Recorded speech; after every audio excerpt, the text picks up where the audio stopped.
Let me ask you something. You work hard. You show up.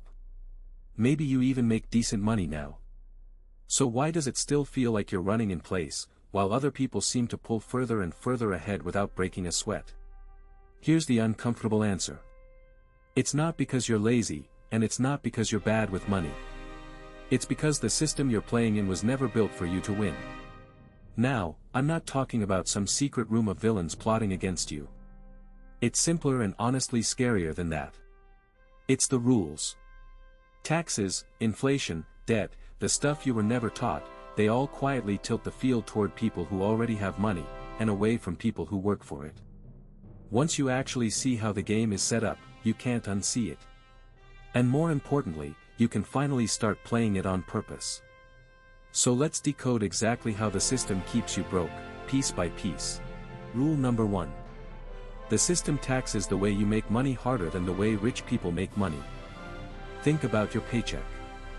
Before you even touch it, a big chunk is gone: income tax, payroll tax, all of it, automatically. You're taxed on your labor, at the highest rates, before you can do anything smart with it. Now look at how wealthy people make money. Not from a paycheck, from assets, stocks, real estate, businesses. And that kind of income is usually taxed at much lower rates, and often not until they choose to sell. Same dollar earned, completely different treatment, just based on how you got it. This isn't a loophole a few crooks are sneaking through. It's written right into the code, on purpose, to reward owning things over working for wages. So the harder you work for a paycheck, the more the system takes. The more you own, the more it lets you keep. That's rule 1, and almost nobody explains it to you. Rule number 2. If you just save cash and do nothing else, the system slowly drains you, even while you sleep. It's called inflation. Every year, prices go up a little, which means the money sitting in your account buys a little less. That $20 bill. In 10 years it might buy what $15 does today. You didn't lose the money, its power just quietly evaporated. Now here's the brutal part. Inflation punishes the people who save cash, and rewards the people who own assets.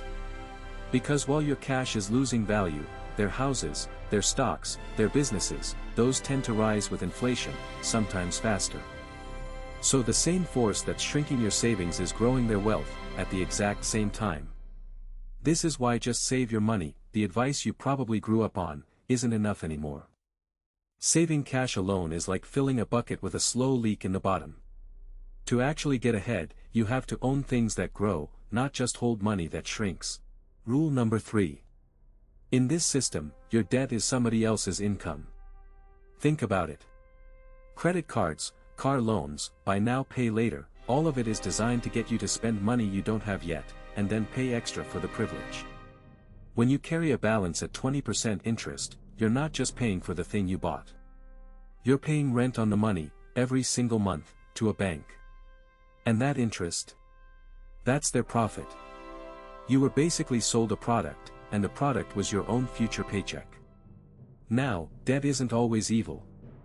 Rich people use it too, but they use it to buy assets that pay them back, a rental property, a business. You and I get pushed toward debt for stuff that just loses value the second we buy it. Same tool, opposite outcome. The system makes borrowing to consume feel easy and normal, because every time you do it, someone up the chain gets paid. Never forget that. Rule number 4, and this is the one that ties it all together. You spent years in school, and how much of it was about money? How taxes actually work, how to invest, how debt really works, how to build wealth. For most of us, the answer is basically none. We learned plenty of things we've never used again, but the one subject that runs your entire adult life, money, got skipped. And whether that's on purpose or just old habit, the result is the same. An entire population that grows up financially blind, making the exact moves that keep them broke, because nobody ever showed them another way. Here's the thing though. That gap in your education is not your fault. But from this moment on, closing it is your responsibility, because nobody is coming to teach you. The good news? What the rich know isn't actually that complicated. It was just never put in front of you. And that changes today. Which brings us to how you actually beat this. Okay, so how do you actually flip this? You don't beat the system by working even harder inside it. You beat it by playing by the same rules the wealthy use. 3 moves. 1. Become an owner, not just an earner.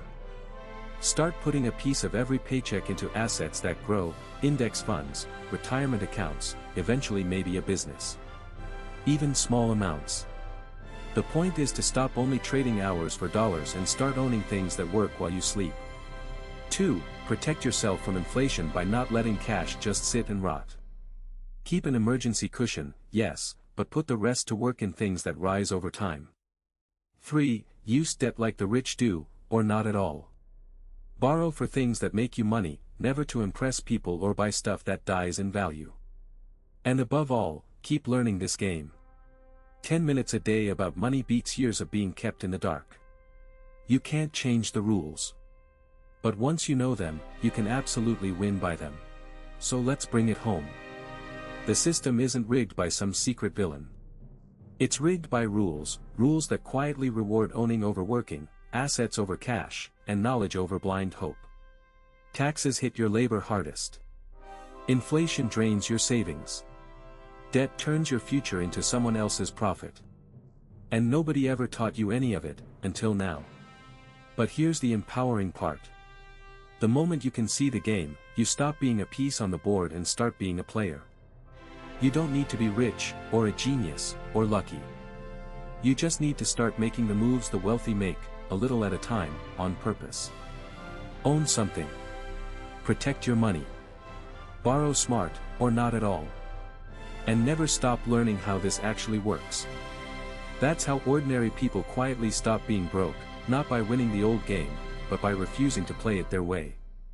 If this opened your eyes, subscribe to Money Decoded USA, real money help, no hype.